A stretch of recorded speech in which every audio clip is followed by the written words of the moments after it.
Welcome back mga kabayan. Nagbabalik po muli ang inyong lingkod upang magbigay sa inyo ng mga bago at nagbabagang mga balita. Tila ba naging mainit na usapin ang isyong ito sa mundo ng social media? Sa gitna ng lumalalang krisis pang-ekonomiya, sumiklab ang balitang malawakang korupsyon sa kasalukuyang administrasyon ni Presidente Kuting. Ang kanyang gabinete, pinamumunuan ni Vice Presidente Cunundina ay nasangkot sa isyu ng pandarambong ng pondo ng bayan na mas malaki pa kaysa sa tulong na naibigay sa mamamayan. Ayon sa ulat ng Komisyon ng Pagrerepaso ng Pamahalaan, tinatayang bilyong-bilyong piso ang nilipat sa mga pribadong account ng ilang opisyal na gabinete. Ang mga pondong ito na dapat sanay nailaan para sa mga programang pangkalusugan, edukasyon at iba pang mahalagang serbisyong publiko ay napunta sa bulsa ng mga ganid na opisyal. Sa bawat pisong naibibigay para sa serbisyong publiko, 5 piso ang nawawala sa kaban ng bayan.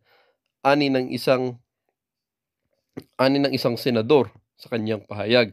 Hindi natin maaaring palampasin ang ganitong uri ng pandaraya, dapat managot ang mga sangkot dito.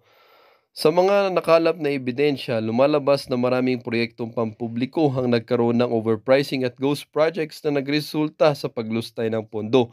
Isa sa mga malalaking proyekto na nabanggit ay ang pagtayo ng mga ospital na hanggang ngayon ay hindi pa rin natatapos. Nakakagalit na malaman na habang ang ating mga kababayan ay nagdurusa at nakakahandahirap, ang mga opisyal sa gabinete ni Presidente Kuting ay nagpapakasasa sa perang mula sa buwis ng taong bayan. Dagdag pa ni dating ombudsman, nanawagan ng iba't ibang sektor ng lipunan na magsagawa ng masusing investigasyon sa mga aligasyon ng katiwalian. Nagpahayag din ng suporta ang mga organisasyong sibiko at mga lider ng simbahan para sa isang patas at transparent na proseso ng investigasyon. Sa kabila ng mga paratang maring pinabulaanan ni Vice Presidente Kinundina or Vice Presidente Sara Duterte ang mga akusasyon, ani niya ito ay sa bahagi lamang na paninira laban sa kanilang ng mga kalaban sa politika. Ang aming administrasyon ay nanatiling tapat sa paglilingkod sa bayan. Ang mga aligasyon na ito ay walang katotohanan at kami ay handang makipagtulungan sa anumang investigasyon, ani ni VP Sara sa isang press conference. Habang patuloy ang usapin, umaasa ang sambayanang Pilipino na magbibigay ng hustisya ang isyong ito at maibabalik sa kanila ang perang ninakaw mula sa kaban ng bayan. Sa ngayon, ang mata ng publiko ay nakatutok sa mga susunod na hakbang ng pamahalaan upang masiguro ang integridad at katapatan ng mga namumuno sa ating bansa. Well, para nga sa buong impormasyon ay panoorin na lamang ang buong video. At kung bago ka pa lamang sa aking channel, huwag kakalimutang mag-subscribe, pindutin ang notification bell at piliin ang all upang laging maging updated sa mga bago at nagbabagang mga balita. At sa mga solid viewers naman natin dyan, maraming salamat naman po sa patuloy na pagtangkilik sa ating channel. Tuloy-tuloy lang po ang laban para sa katotohanan at para na rin sa kinabukasan ng ating pinakamamahal na bansang Pilipinas. Ginawa niya. Kasi trabaho niya yun eh. Trabaho ninyo yun. Kaya kayo nandiyan. Binabayaran kayo ng taong bayan eh. So hindi nyo dapat pinagmamalakihan. Talagang that's your job. And you should do it. Now pagdating doon sa basura, narinig ko siya, pag ini-interview siya, dahil doon sa maraming may mga flood control daw, pero mukhang kailangan ripasuin na naman kasi mukhang mali ang mga design. At tapos sinabi niya na, kaya kikiusap tayo sa mga huwag magtapon ng basura, yakitiyak. Unang-una, yun yung pagkuha ng basura, trabaho rin ng gobyerno yun. Whether local o national, dapat kasi regular yun. At meron tayong pinagtatapunan. Pag hindi talaga regular yun, dahil ang tao nga, nasanay na tapon dito, tapon doon. That's another thing. Paano hindi nyo pinatutupad ng maayos yung batas? Bawal dapat yan eh. Dapat inuusig ninyo sa hukuman yung mga nagtatapon ng basura. Pangalawa, yung pong doon sa Pasig River, matagal ko na pong minungkahi yan eh. Bakit di natin lagyan ng wall along the banks para hindi matatapunan? Kasi pag walang pader yan o kahit na anong sagabal, tatapon talaga, tatapon. Nasanay na ang tao. Tapos hindi pa natin minuhuli. Tapos sasabihin nga, kasi wala nang aagusan ng tubig dahil dun sa mga basura. Exactly. Kaya hindi po ba yan, kaya ko tayo maraming baha. Dahil nga yung mga dapat lalabasan ng tubig pagdating ng ulan, barado eh. Kaya hindi nakakarating sa dagat. That's the long and short of everything. Pero sa tingin niyo po, attorney, ito pong mga nangyaring pagbaha, syempre isang factor na din yung mga basura. Sa tingin niyo po ba kailangan ang manguna dito isang LGU talaga or kailangan din yung mga tao is maging disiplinado din sa pagtatapon ng kalabasura? Kasama lahat yun. Kaya nga tayo supposed to be where we have responsibilities and duties as citizens. In the same way that LGUs, the national government have the same duty. Dapat yung dalawang yun nagsasama-sama. But ang unang pangunahin dyan, kumbaga ang first responder dyan, kumbaga sa aksidente, ang gobyerno palagi. Kaya nga inihalal yan. Kaya nga binayaran. Kayong manguna dyan at susuportahan namin kayo. Yung pinapanood ko siya ngayon, sabi ko sa sarili ko, addressing him. Nagpapakita lang na mawalang galang na sa'yo, Presidente Marcos Jr. Wala kang foresight. Kasi dapat nun mo pa naisip yan. On the assumption of the presidency, alam mo na ang kalamidad dito sa ating bansa, ang baha ay ordinaryo na yan. Kaya dapat, nag-create ka na dyan ng task force. Oy, pag-aralan nyo nga yung mga flood control program natin. Yan ba? Tatama yan. Ano pa bang pwede natin gawin? Dapat, noon pa, 2 years ago pa yan dapat. Hindi, ngayon lang, ngayon daw, alam dyan ang sitwasyon. Dapat nalaman yung sitwasyon noon pa. Bago pa kayo umupo bilang presidente. Kasama dapat yan sa programa ng isang kandidato. Kung ano mga gagawin niya, ganito ang gagawin ko rito. Kasi alam na po natin paulit-ulit lang naman ang nangyayari sa ating bansa. Hindi po ba? Talagang pro ng Pilipinas sa mga baha at bagyo, Attorney Sal, kaya dapat na-anticipate na niya ito. Pero paano naman po yung pondo doon, Attorney Sal? Do you think na kailangan na maimbestigahan din yung, siguro nagpatupad ng mga proyekto is ang DPWH? Do you think it needs to be checked po? So, hindi ba sabi niya, imbestigahan niyo na. Dami kasi salita, gawin niyo na lang. Komento niyo po dyan sa... Ako hindi na ako nagtataka dahil yan sa Secretary Rex talagang mahusay yan. Pinagandaan niya na yan. Ang gusto kong malaman, yung mga iba, lalo na yung mga nagkikriticize kay BP Sara, Yun. yung gaya ni Congressman Lagman, Noy, hindi ko maintindihan, bakit mo kinikriticize yung Vice Presidente na umalis, samantalang kahit na siya umalis, pinaghandaan niya na ang pagbibigay ng relief goods sa mga lugar na kinakailangan. Wala siya, pero nagtatrabaho pa rin ang kanyang opisina sa direksyon niya. Ang tanong ko sa iyo, ikaw ba, Congressman Lagman, doon ba sa lugar mo, may ginawa ka na para sa kanila? Sa mga constituents mo? Yan ang hindi ko maunawaan sa inyo. Masyado kayong, naghahanap lang talaga kayo ng mapupulaan at pinupuntirya nyo si BP Inday Sara. Nitpicking kayo Yan ang problema sa inyo. Humanap din kayo ng inyong mga trabaho na mapupuri kayo ng tao. Hindi yung pupulaan nyo yung iba. Tingnan nyo muna mga sarili nyo sa salamin. Yun. Pag-alis niya. So, ginagawang malaking issue ulit yung pag-alis ni VP Sara sa bansa. And then, bumiyahe kasi as we know, bumiyahe kasi si Vice President Sara bilang isang private citizen. Hindi pala siya umalis ng bansa bilang isang unofficial of the Philippines. So, she was not on an official trip, so dapat naman siguro protektado din siya under the same rights as a private individual. Kasi may lumalabas na footage or picture na yun, pag-alis niya sa airport. Would you consider the Vice President's security compromise considering this photo was leaked from a CCTV camera po sa airport? Hindi. Kahit na private citizen ka, basta kay public official, may karapatan ng taong bayan malaman kung anong ginagawa mo. Hindi violation. Okay po. Okay, so ilang Pero araw... alam po ninyo, kailangan bigyan natin ng diin Kasi ang puna sa kanya, bakit ka umalis sa kasagsagan ng bagyo? Actually, yung ang lakas ng ulan, nag-start yung alas 5 na ng umaga eh. Opo. Doon nag-start yun eh. Umalis siya 1:30. Kung baga, hindi pa. That's number one. Number two, alam po ninyo, matagal ng plano yan ng pamilya na pumunta ron. Ibig sabihin yan, kayo ay kailangan kasi bago kayo lumipad, meron kayong mga reservations. Bumili na kayo ng mga ticket. Dami niyan. Meron kayong reservation sa hotel kung saan kayo pupunta. Lahat ng yan ay magkakaroon ng epekto pag kinansila nyo ng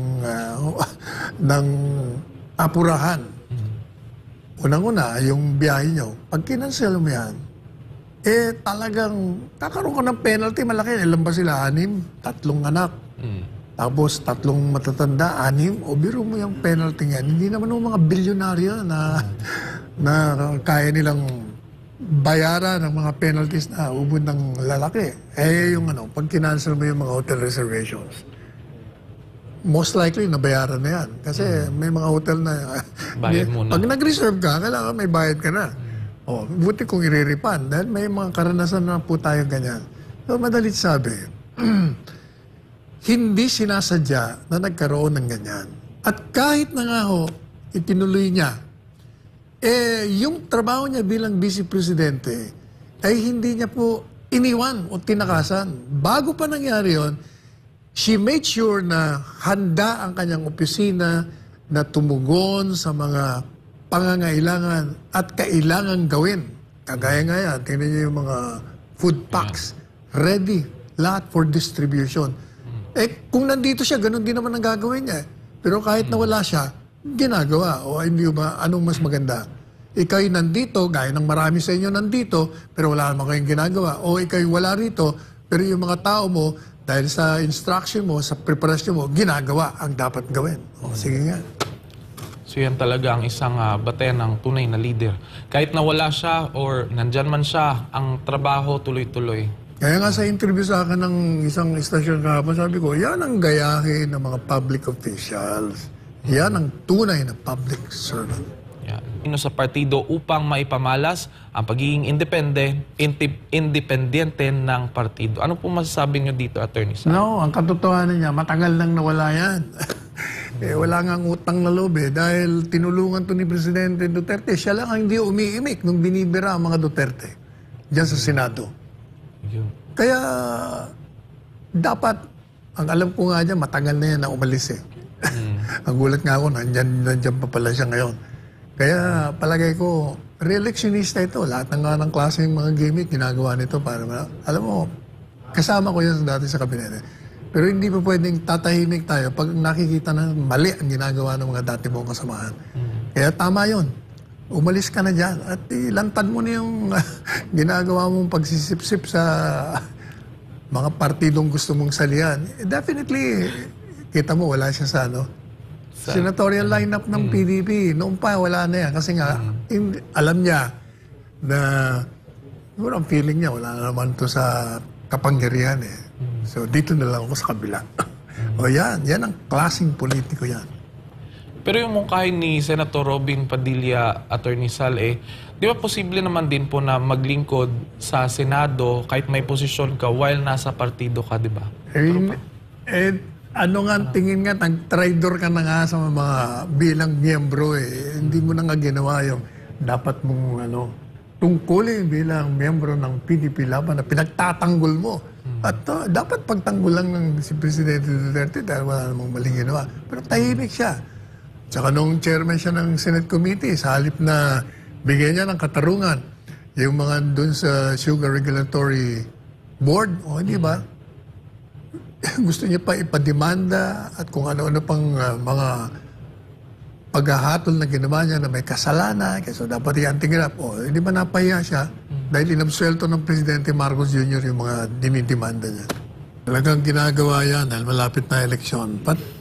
Kahit nga wala eleksyon, ginagawa yan Para yung taong nabigyan, merong utang na loob sa kanila. Talagang gusto nilang panatilihin yan. Yung mga sinasabi nito, bigyan niyo kami trabaho. Ang problema nga, paano kayo bibigyan ng trabaho kung walang pagtatrabahuan? Kailangan nyo, merong factory dyan, merong opisina, kailangan itatayo yan. Paano itatayo niya? Wala nga pumapasok na investment sa atin. Puro pledges. Pero hindi naman pumapasok kasi nga, ang problema dito sa ating bansa, pag nakikita nila ang sitwasyon dito, masama ang peace and order, masama ang infrastructure. Ba't nga naman pupunta rito? Pangalawa, even assuming na meron ng nakatayo rito, ang paulit-ulit ko lang sinasabi, majority ng mga Pilipino nga kulang sa edukasyon, walang edukasyon. Kailangan mong meron kang kwalifikasyon na magtrabaho sa partikular na trabaho ang ibibigay sa'yo. Kung wala kang aral, paano ka matatanggap? Yan ang problema. Balik tayo, edukasyon, pag-aralin natin ng buong Pilipino para makaangon tayo. Pero ayaw yan ng mga ng mga nasa kapangyarihan.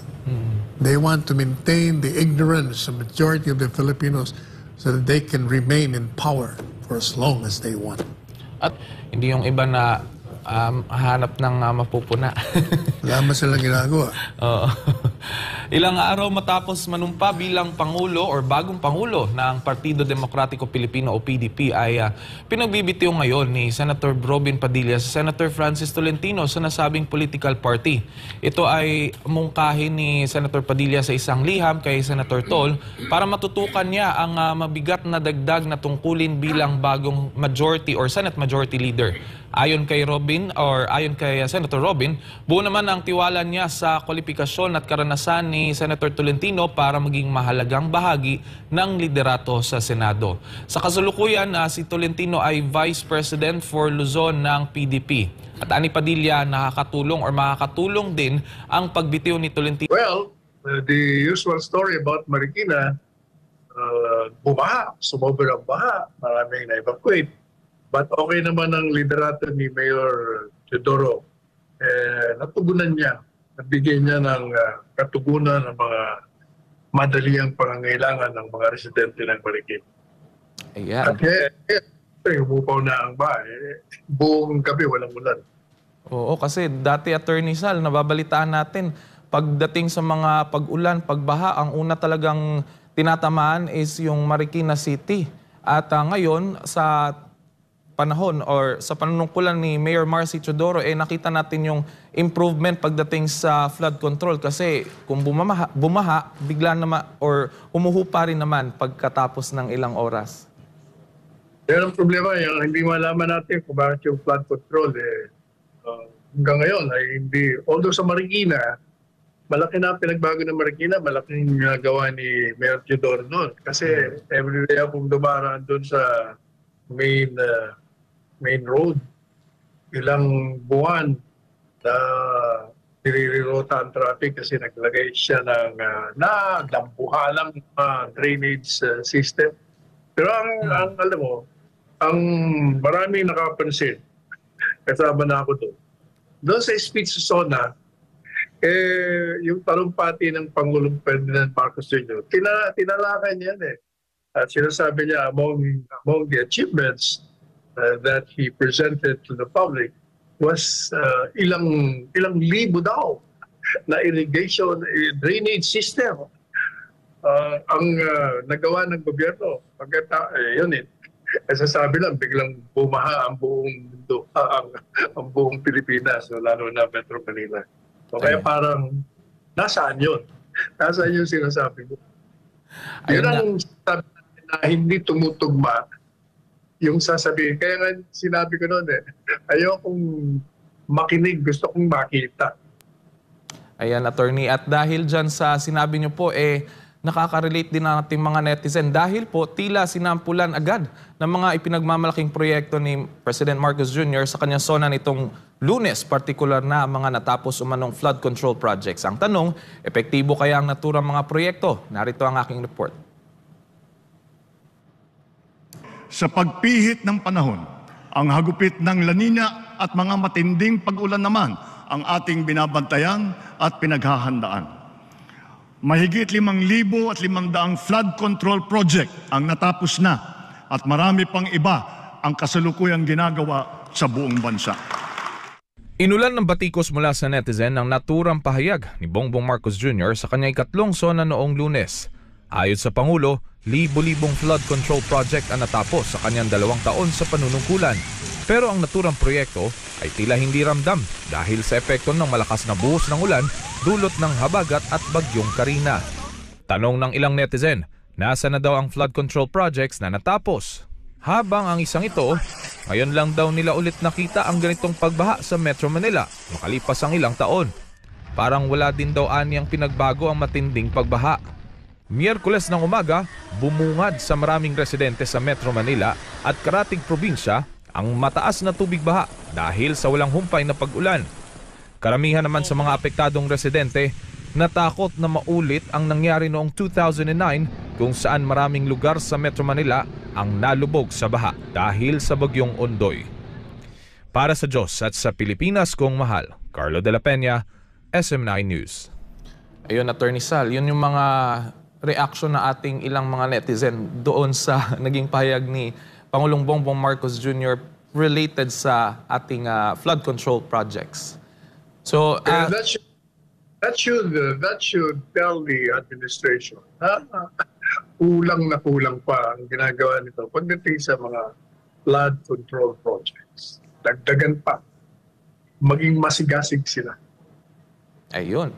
Sa kabilang banda po, Attorney Sal, manghihiram ng $500 million o 29 billion pesos ang bansa para gamitin sa relief at recovery efforts ng mga lugar na lubang apektado ng bagyong Karina. Ayon sa Department of Finance Secretary Ralph Recto, agad na makukuha ang pondo mula sa World Bank kung magdedeklara si Pangulong Bongbong Marcos Jr. ng state of calamity. So sa ngayon po ay mayroon ng mga nakahanda na 2.88 billion pesos na halaga ng tulong sa iba't ibang lugar sa bansa. Ano pong masasabi ninyo dito, Attorney? Wala tayong magagawa. Ibig sabihin niya, kailangan na naman tayo mangutang, tataas na naman ang bilang ng utang natin. But ganun pa man, kailangan yun. Kailangan natin yun para magkaroon ng rehabilitation program. Pero meron akong, habang umuulan kahapon, naalala ko, yung panukala ko, dahil di ba palagi tayo nagkakaproblema sa tubig. Opo. Yung klaseng problema ba sa tubig, ang panukala ko nun ever since, sabi ko, dapat meron tayong malalaking container na paglalagyan ng tubig pag umuulan. Can you imagine kung ilang gallons of water ang bumuhos kahapon at pinahanga tayo? Kung ang bawat barangay, bawat syudad, bawat probinsya, mayroong napakalaking container na tubig. Di wala na tayong problema. Magagamit yun sa sa halaman, pagdidilig, lalaba, di ba? O sayang, hindi nagagawa ng paraan. Kasimple lang naman gumawa ng container. Welder lang kailangan mo at saka materials. Sino po sa tingin niyo, Attorney Sal, ang when it comes sa government agency na posibleng gumawa ng ganyang proyekto, sa tingin niyo po ba DPWH po or sa anong ahensya po ng gobyerno? You know, it doesn't matter who. Hindi mahalaga kung sinong gagawa niyan. Kailangan ng presidente ng bansa ay magbigay siya ng ng galaw diyan. Utusan niya lang lahat ng mga gobernador, mayor, PNG. Gawin yung project yan. O, di ba? Tapos kagad yan, kada linggo. Baka isang linggo lang nagawa na yan. Oo nga. So dapat talaga din sa mga local government units manguna yung mga ganung mga proyekto at panukala. Sana nga lang po opo. Creativity. Kailangan maging malikain ka. Hindi yung umaasa ka ng kung ano-ano pang malalaki pang mga proyekto. Yung maliit ng proyekto, hindi mo magawa. Tama po kayo dyan. Sana nga rin po hindi makurakot itong 29 billion pesos na hihiramin natin mula sa World Bank. Sa ibang topic na naman po, Attorney Sal, sa pamamagitan or kaugnay po na topic, sa pamamagitan ng kanilang Disaster Operations Center o DOC na mahagi ang Office of the Vice President o OVP ng relief items at hot meals para sa mga responders at mga pamilyang nasa mga lugar na naapektuhan ng bagyong Karina sa National Capital Region at Region 4A. So bawat relief box ay naglalaman, attorney, ng food packs, pati na rin ng mga hygiene kits, kumot, sleeping mat, kulambo, tsinelas, expandable water jug at iba pang pangangailangan ng mga apektadong pamilya. Kasalukuyang nakikipag-ugnayan ng OVP sa iba't ibang lokal na pamahalaan sa mga lugar na naapektuhan ng bagyong Karina para sa pagpapatupad ng mga relief operation. At saka naghihintay na lamang ang OVP ng pahintulot mula sa Office of the Civil Defense upang opisyal na magsimula ang kanilang mga relief operations sa iba't ibang lokalidad sa Metro Manila at Calabar Zone. So thinking about relief operation, Attorney Sal, mukhang na una ata to si Vice President Sara Duterte pagdating sa pagbibigay ng tulong. Yan ang kagalingan dyan eh. Kaya kahit na lumipad siya kahapon ng madaling araw papuntang Germany, napagandaan niya na yan. Of course, marami na pang mag-criticize sa kanya. Sa panahon ng kalamidad, umaalis ka pa. Dapat pinuspon mo yan. Pero kailangan intindihin natin yan. Tandaan nyo, ito'y matagal ng plano ng pamilya. At hindi ganun ka-simple ang magkansila ng biyahe. Malaking gastos yan. Hindi naman milyonarya itong si Inday Sara. Saka marami na siyempre, isa pa, hindi na mabuti kung nakansila yung biyahe. Kung nakansila ang biyahe ng mga aeroplano, airlines, wala kang penalty. Pero kung ika-cancel your own, malaking perwisyo din yun. Bulsa. Pangalawa, yung mga dati ng, siyempre may mga reservation dyan. Lahat yan, apektuhan. Kaya yung mga nagkikriticize, unawain mo natin. Ang mahalaga, kahit nawala siya, in-anticipate niya na pag nagkaroon ng typhoon, baha, whatever. Well, dito nga nagtatapos ang bidyong ito. Kayo naman po ang aking tatanungin, mga kabayan. Ano naman po ang inyong mga reaksyon sa balitang ito? Ang ating comment section ay bukas para sa inyong mga samot-saming reaksyon at komento. Lagi niyo pong tatandaan na bilang isang mamamayan ng bansang Pilipinas at bilang isang botante at bilang isang matapat na mamamayan na nagbabayad ng buwis dito sa bansang ito, ay kailangan din natin magsalita at mag-react.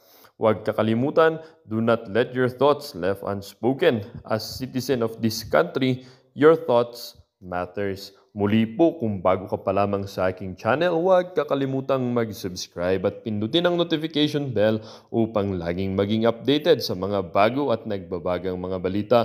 Huwag din kakalimutang mag-iwan ng like at i-share ang bidyong ito upang ang inyong pamilya, kaibigan at kakilala ay maging aware din sila sa kung anong nangyayari sa ating pinakamamahal na bansang Pilipinas.